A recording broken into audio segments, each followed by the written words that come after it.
the main reason why we're here today is to cover Adam and Eve, the rest of the story. Now, I have this apocryphal text pulled up. This is actually the Forgotten Books of Eden, is what this is.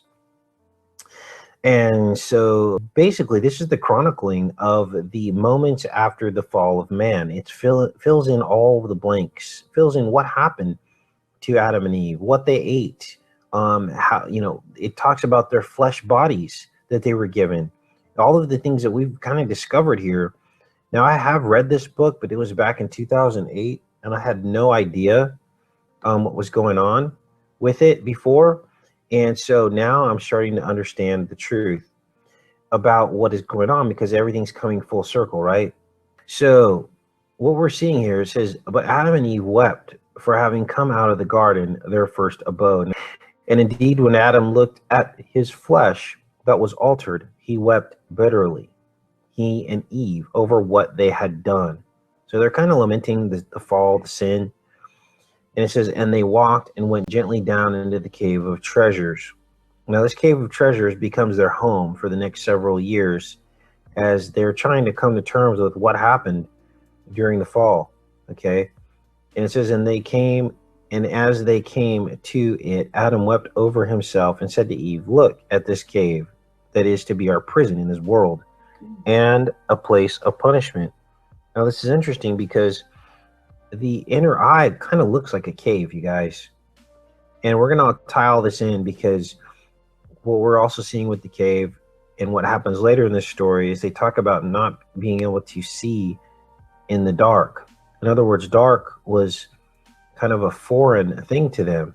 They had not experienced darkness before, and God explains to them why they have to experience the darkness. Let's continue reading here. He says, what is it compared to the garden? What is its narrowness compared with the space of the other? What is this rock by the side of those groves? What is the gloom of this cavern compared with the light of the garden? You see, what is this overhanging ledge of rock to shelter us compared with the mercy of the Lord that overshadowed us? Notice this arch theme. Okay, now watch this. Let's pull this up here, because this arch theme means something. This overhanging rock. I think, was it this one I pulled up? Okay, here it is. So this is the arch. This is our planet Earth here in the convex lens, and I believe the arch he was talking about was this firmament, okay, overhanging, and he could see it. Adam's describing his ability to see this arch overhanging him, right? This goes on. He says, but now we do not see as we did. So they're saying it right here. Our eyes have become a flesh. Remember I was telling you guys that we didn't have physical eyes before the fall, and that our physical eyes were a manifestation of the salvation plan, but also the sin was encoded in our flesh suits as a reminder. And there's precedent for this.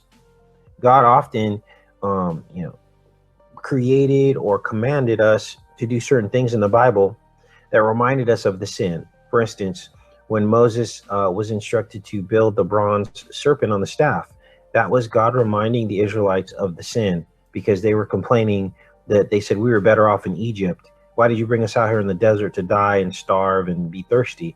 And God's like, well, let me show you about the copper blue blood that you came out of Egypt. So he put a bronze serpent, which is 88% copper, up, and he said, if you do not look at it, you will die. The serpents will eat you. And he told them to stare at it. So here's a precedent of God creating something or commanding someone to create something that basically has encoded in it the truth about the sin, right? So it says here, but now we did not see as we did. Our eyes have become a flesh. They cannot see in the like manner that we saw before. Now, here's another precedent to this, because there was a man, an astronomer, who basically had cataracts, and he had his cataracts removed.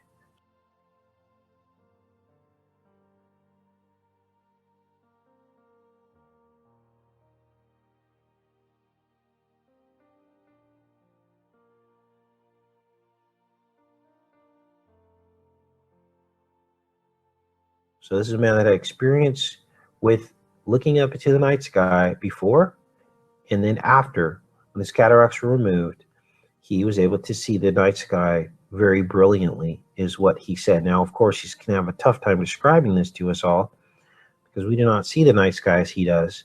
But there's something more to it, you guys. And the cataracts that he had were inside the lens of his eye.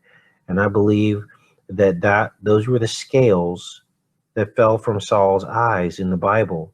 And that's how he became to see, because the scales are basically the lens of your eye was removed, and that looks as the cross section of the lens looks like scales.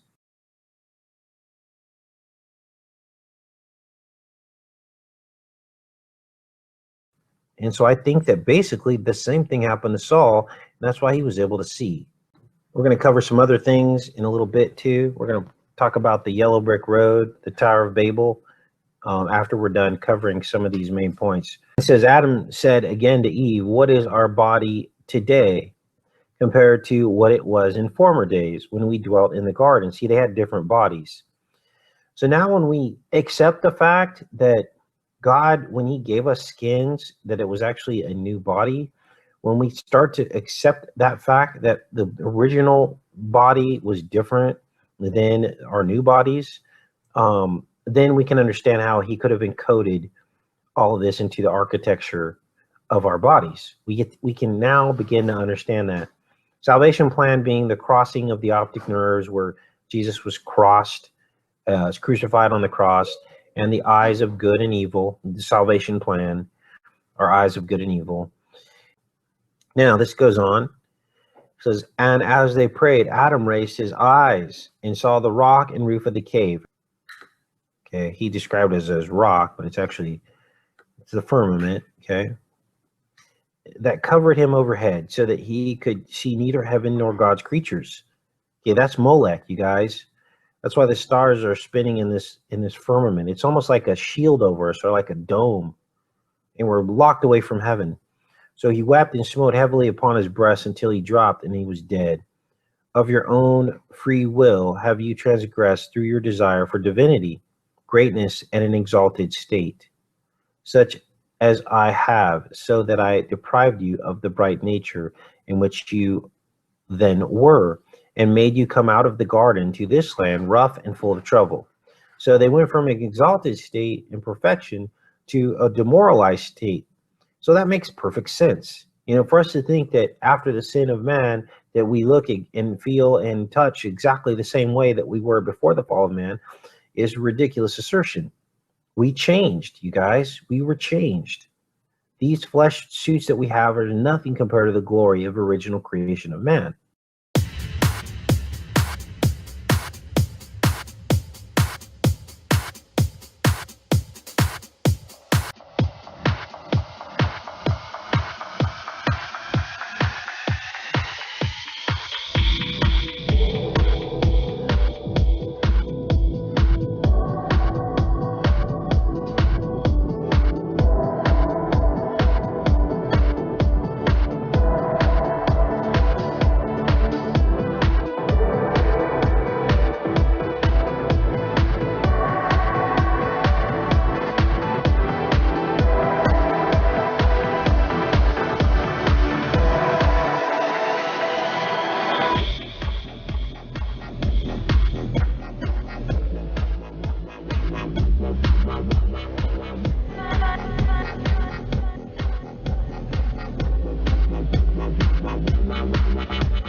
We're made in God's image, glorious creatures. Okay.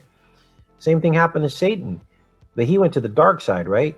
So he went from this beautiful angel to the lowest of the lowest beasts, right? He had to crawl on his belly and eat dust all the days of his life, which brings me to this image. This is actually the proposed World Trade Center, One World Freedom Tower. It's one of the proposed images of the World Trade Freedom Tower. And the serpent eating the dust is this. These are the fimbriae of the fallopian tubes. Let's take a look at this. Let's do a side by side, because this is amazing, you guys. This is the fallopian tube.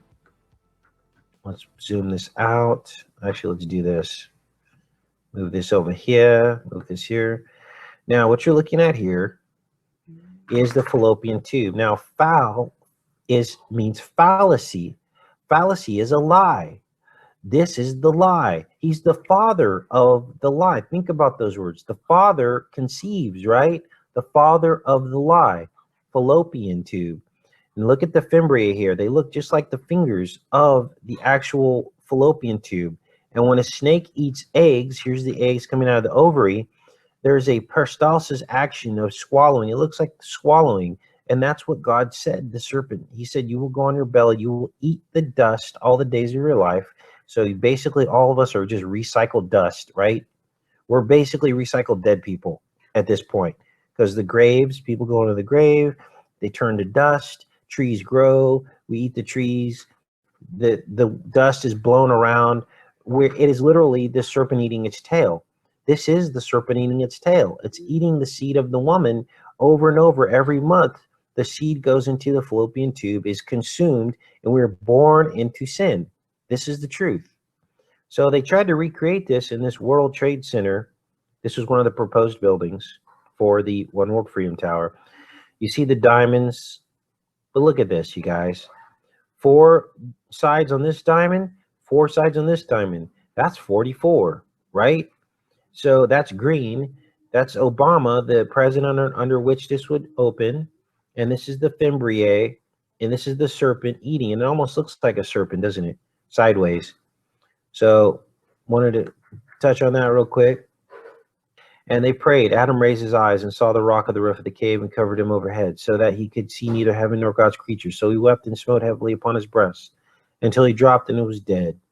Of your own free will have you transgressed through your desire for divinity, greatness, and exalted state. This is God talking to Adam. Such as I have, so that I deprived you of the bright nature in which you then were, and made you come out of the garden to this land rough and full of trouble. Then Adam wept and said, O God, when we dwelt in the garden and our hearts were lifted up, we saw the angels that sang praises to heaven. But now we do not see as we used to. When we entered the cave, all creation became hidden from us. So even though they see the stars in the firmament, they don't see the angels as they really are.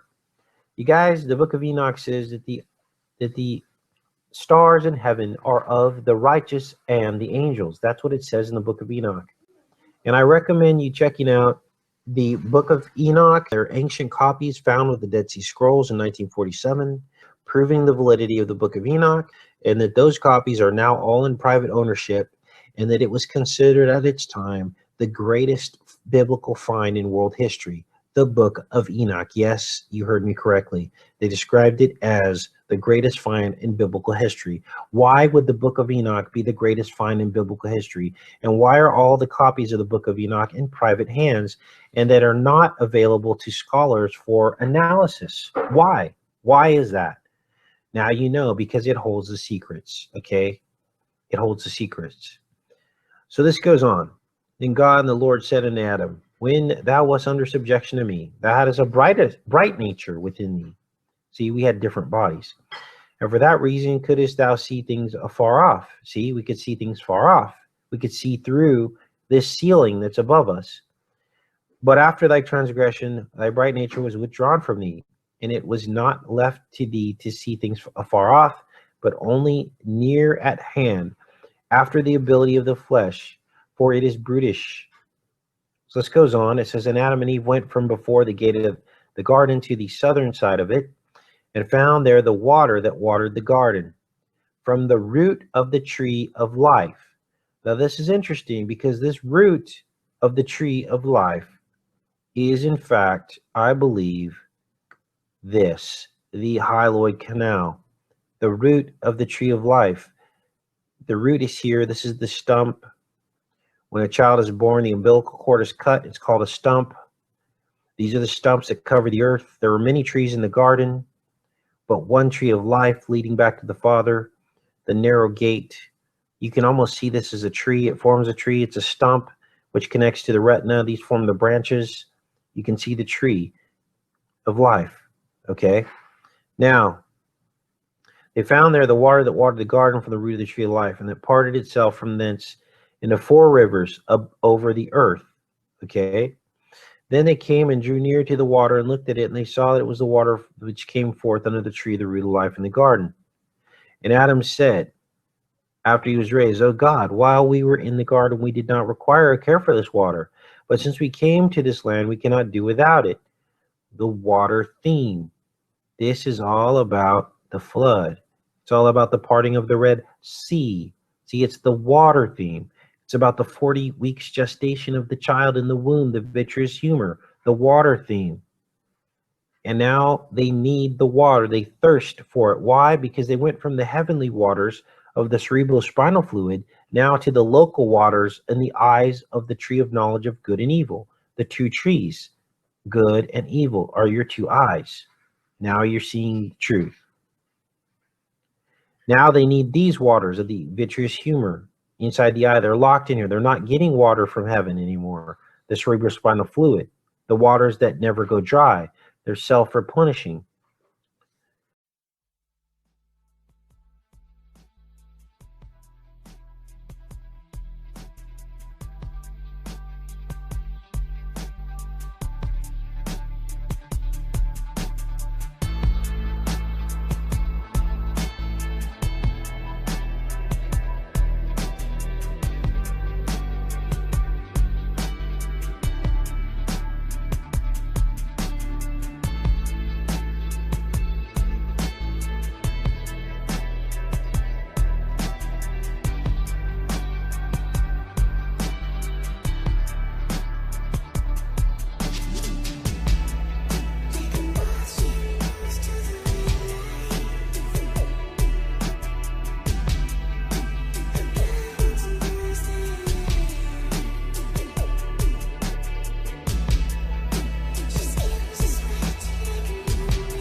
Then God said to Adam, while thou was under my command and was a bright angel, thou knewest not this water.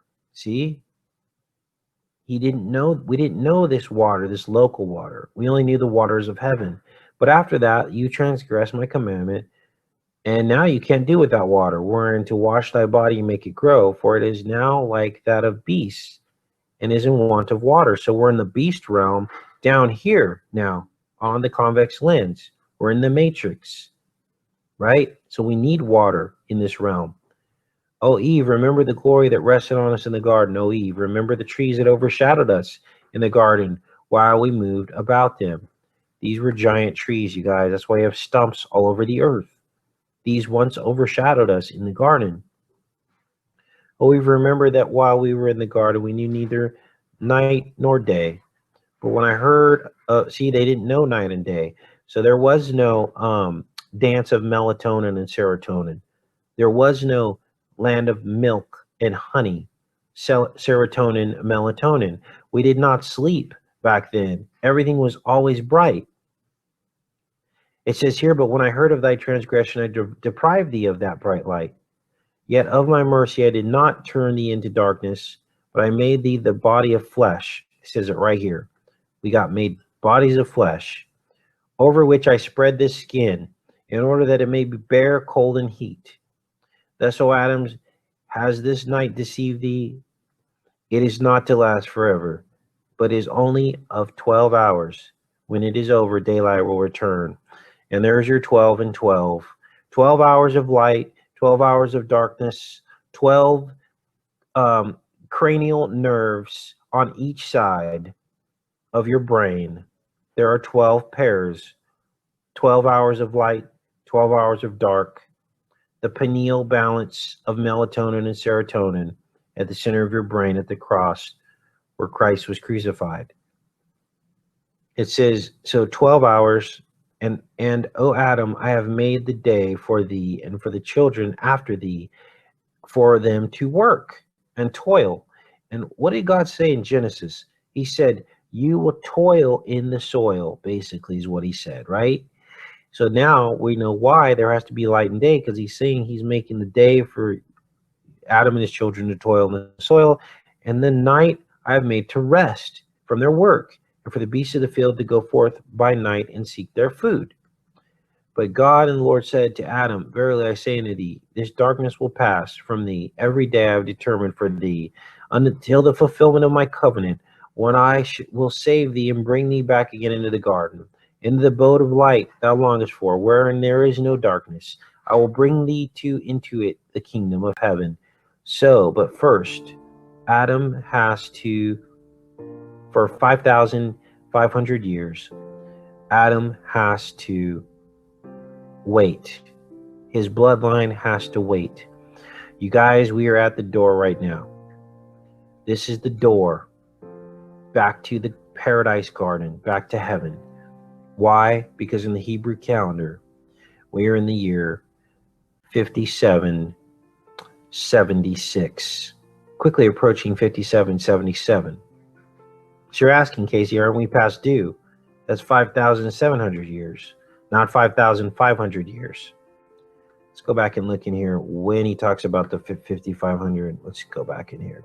So here God says, and O Adam, all this misery which thou hast wrought upon thyself will not avail against my rule, neither will it alter the covenant of the 5,500 years. So we're here, you guys. This is it. We're in the age of Aquarius. The waters of the Holy Spirit. Remember all the water themes. It's bringing us back full circle. So God has his cycles of time too. Like the Ouroboros has his cycle of eating the dust, the Fimbriae. But exactly what has happened now is that we're seeing this all come full circle in God's timing, you see. To me, that's exciting. All right, let's continue on with this. This is fascinating. And God said to Adam, all this misery that thou hast been made to take upon thee because of thy transgression will not free thee from the hand of Satan and will not save thee.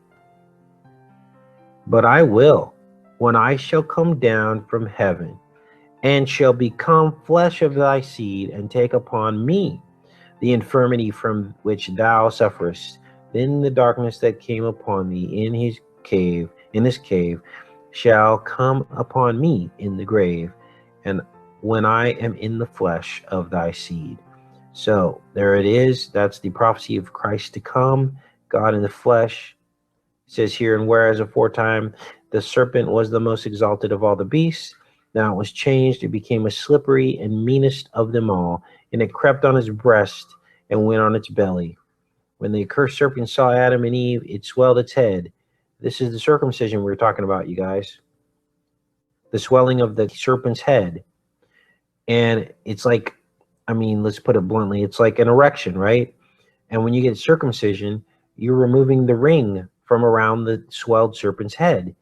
That is why God had the Israelites be circumcised, because they were the seed of Jesus to come. So God was showing conquering the ring of Saturn, conquering the ring from around the serpent, the Saturn.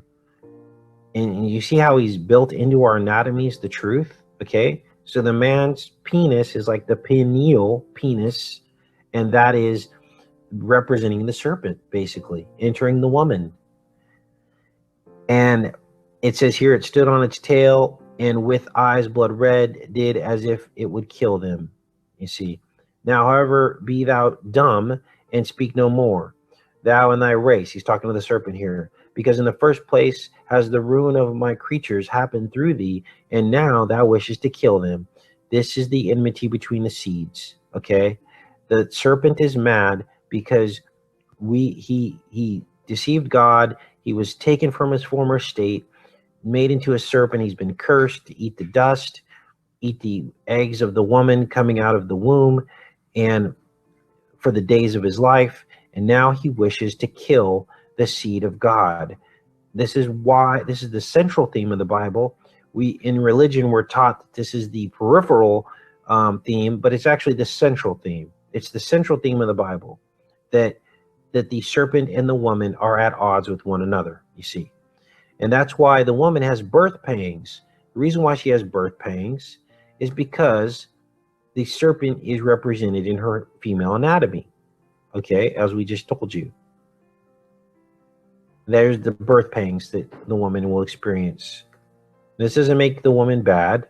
It's the encoding of the entire truth inside of our anatomy and our flesh suit, so that we could one day find it and know who the true God is. The God of the Bible, the God of Jesus Christ, is the true God. because it's in the very creation, and no other God could have created us with all this truth put into it. That's what God wants us all to find. And I know it gets a bit confusing and overwhelming at times, but if you just sit and think about it and trust the words that you're hearing and understand it and actually try to absorb it, it will reveal itself to you. Then you will start finding synchronicities as to the truth, things that I haven't even found yet. But see, when we're in denial and we think this is too far-fetched, you just reject it, and then you're cut off to the truth because you're not seeking the truth. Then it says here, then the serpent was struck dumb and spake no more. So God struck the serpent down because he actually tried in this scenario to deceive Adam and Eve again. And what happened in this scenario is Satan came down with a bunch of angels or fallen angels, and they transformed themselves into an angel of light. Okay, it says down here. And a wind came to blow from heaven by command of God that carried away the serpent from Adam and Eve and threw it on the seashore, and it landed in India. So this is why the cobras are in India, right? If they were from God, they would have come to us in the cave and would tell us their errand. This is how you can understand the difference between an angel and a demon. An angel will tell you their errand, okay? They're not going to hide what they're there to do, okay? It says here, no sooner had Adam said this than an angel from God appeared unto him in the cave.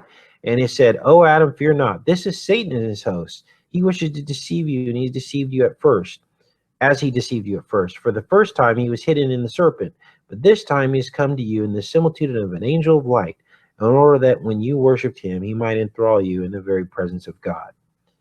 So Satan and his angels basically tried to deceive Adam and Eve in the cave and get them to bow down in act of worship to them. You see, every month we get an egg releases from the ovary. It's consumed by the serpent. If pregnancy occurs, if the sperm meets the egg, a cascade of hormones occur. During this time, the endometrium of the uterus is filling up with vascularity. It looks like the fig, okay? And it's preparing for the implantation of the egg, the fertilized egg, into the sidewall of the uterus. There it will grow into the human child, and then it will be born 40 weeks after the last menstruation of the woman's cycle. And this is the serpent eating its tail, the dust cycle that we're all stuck in. But the only way out is Jesus Christ and believing in the Lord Jesus Christ. We are going to go to the yellow brick road because I think we discovered what the yellow brick road is. This is an old book called The Thrones and Palaces of Babylon and Nineveh, From the Sea to Sea. And in doing research on yellow bricks and the Tower of Babel, this popped up. Now remember, Nimrod was trying to build a tower to heaven. Doesn't this kind of fit in with this? Because we were cut off from heaven, the tree of life. Now it's just tree stumps, umbilical cord stumps. Everything's a stump. Stump for Trump. And so now what do we have here? Nimrod trying to rebuild the Tower of Babel. Babel, baby, right? The baby has an umbilical cord. So Babel is trying to rebuild the umbilical cord for the baby. Babel, baby.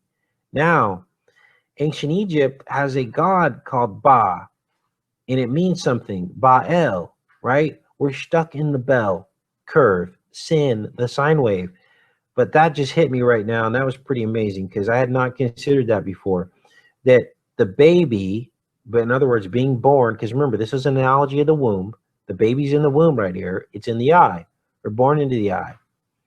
And now we have Baal, and we also have Babel, the Tower of Babel, baby Babel. That's what this is. Babies babble, don't they? When they come out, they can't speak.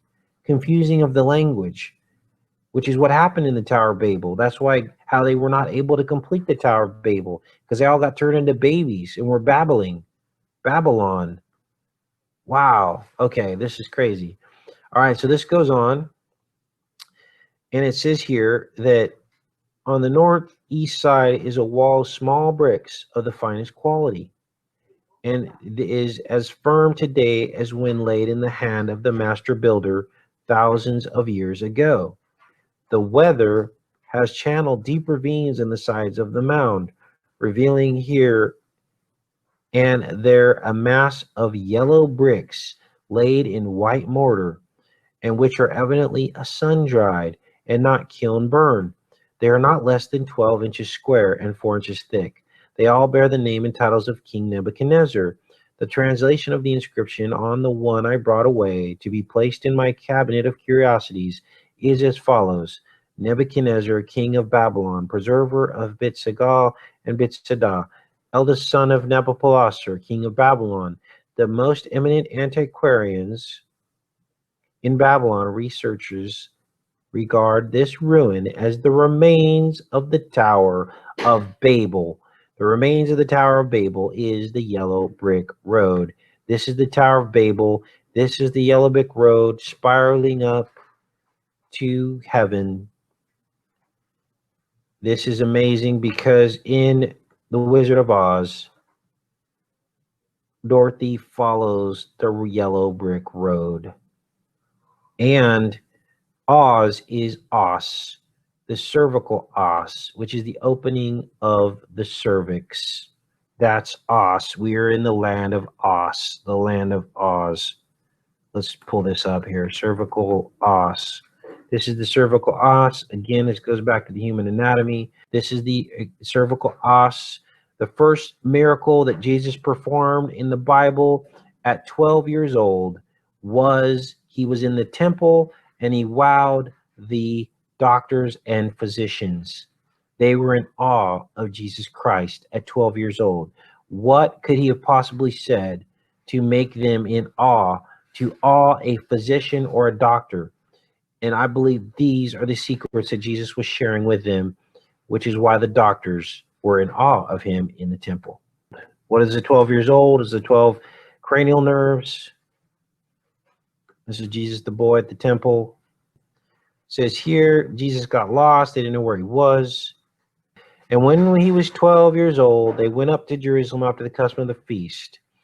And when they had fulfilled the days, they returned. The child Jesus tarried behind in Jerusalem, and Joseph and his mother knew not of it.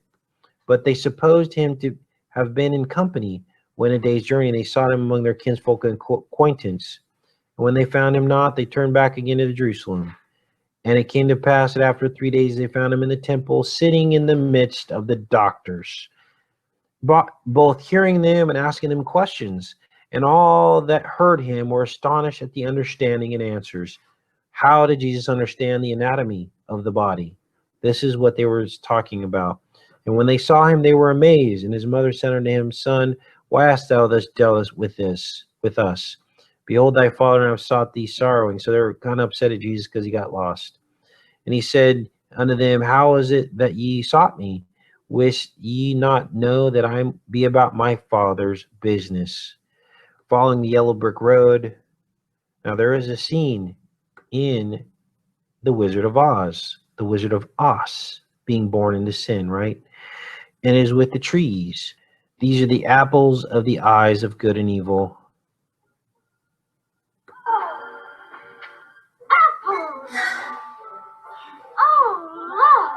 Forbidden fruit right here in your face. The forbidden Taurus fields, trying to be like God. We ate of the tree of the knowledge of good and evil, the two trees. Here's Dorothy on the yellow brick road, which is the Tower of Babel. Listen.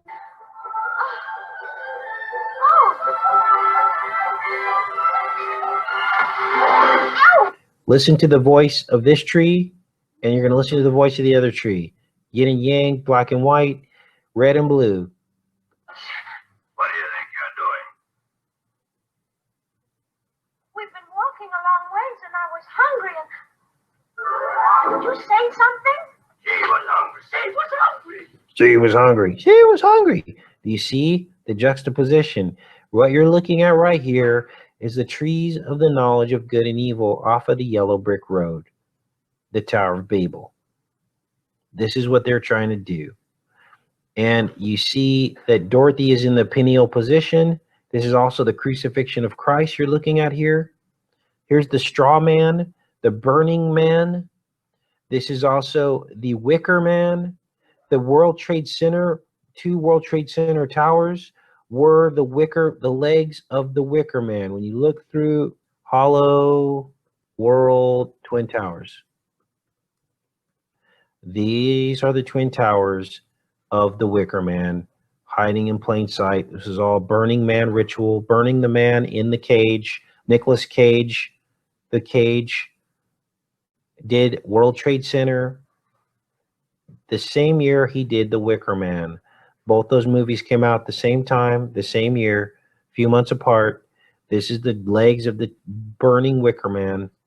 This is why you see the straw man in the middle between the two towers of the trees of knowledge of good and evil.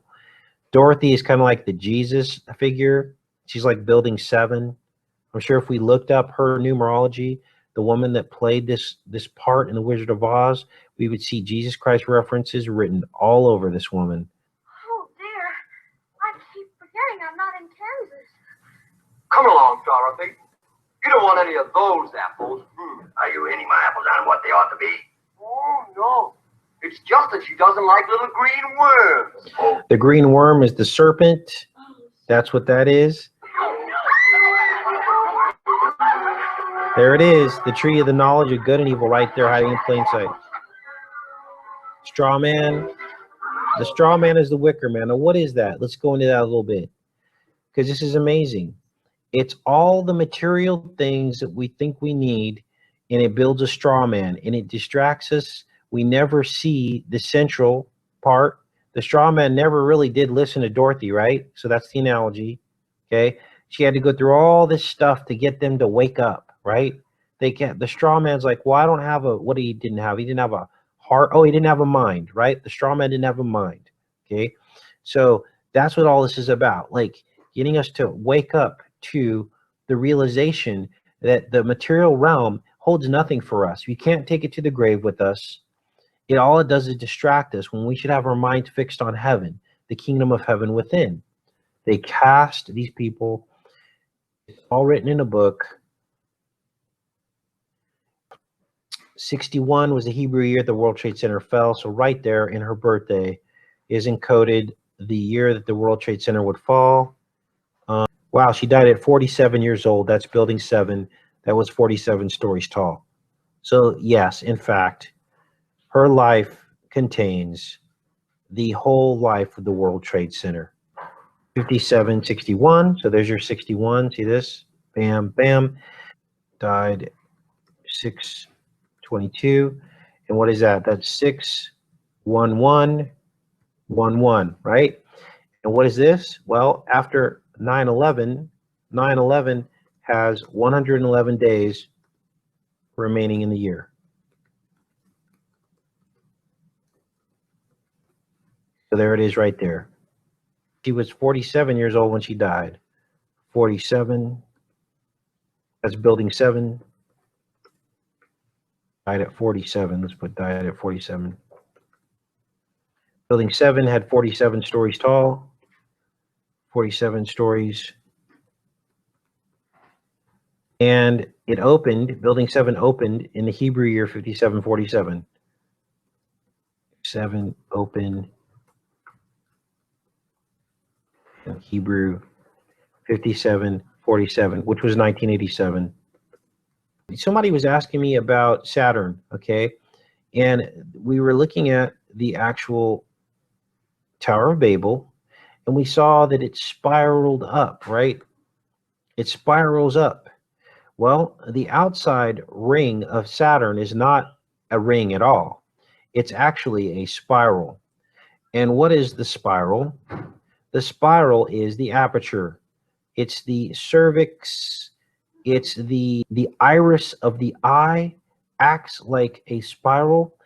And here we're seeing the rings of Saturn, Prometheus, carving a dark channel in the F ring. So they're showing this aperture that is just unbelievable. That is the aperture, Saturn born into the aperture. It's our prison, you guys. There is a way out, though, Jesus Christ, but few will find it because they don't want to admit that there is one religion and that there should be one God and one son. They want to say, oh, it's okay to be a Buddhist and it's okay to be this, but none of those gods have these secrets. None of them hold these secrets. They might have other things, but only one God created us with all this encoded in it, right? All right. Think about this. The serpent uncoils from the wicker basket, right? Stands up erect. And that is the serpent. The lipstick is the serpent coming up out of the coil position. And we know that the fallen angels taught mankind the use of antimony, which is the main ingredient in eyeshadow. Kohl eyeshadow, Kohl. Kohl is also a color of eyeshadow. It's also a department store, Kohl's. And that is an ancient Egyptian term, which means antimony. Okay, we did a video on that. The shadowing of the eyes, they use antimony for. Okay, so Nicolas Cage starred in The Wicker Man in 2006, but he also starred in the World Trade Center film. Oh yeah, here it is. Yes, it was in the same year.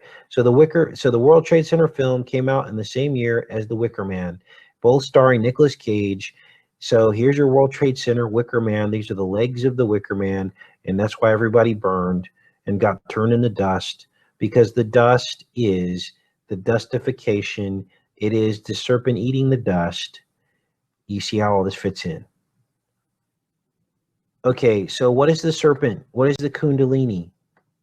This is why you got to be very careful with this stuff, because the ancient Egyptians knew the secrets of the spine and the kundalini, which keeps you in a base on earth. So you basically become a god on earth if you seek out the kundalini. This is the Jed. I think we covered this before, but I want to go over it again. This is the Jed. This is the Tendera light bulb in the ancient hieroglyphs in Egypt. They show this object called the Jed. Okay, and what is Jed? It's the Jedi. Okay, it's the Force. And they know this. The Jed represents stability. It is the sacrum of the bull's spine. Here you can see it. Here down here is the Jed. You can see it. It looks just like it's the base of the spine. This is the Jed. This could be at tier 2 with these crossbars. And we see the Jed here with the crossbars. See the crossbars? Crossbars. This is the Jed.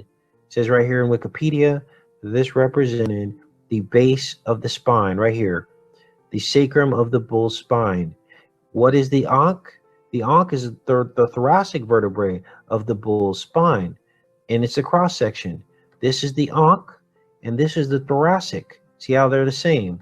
Ankh, thoracic, ankh, thoracic.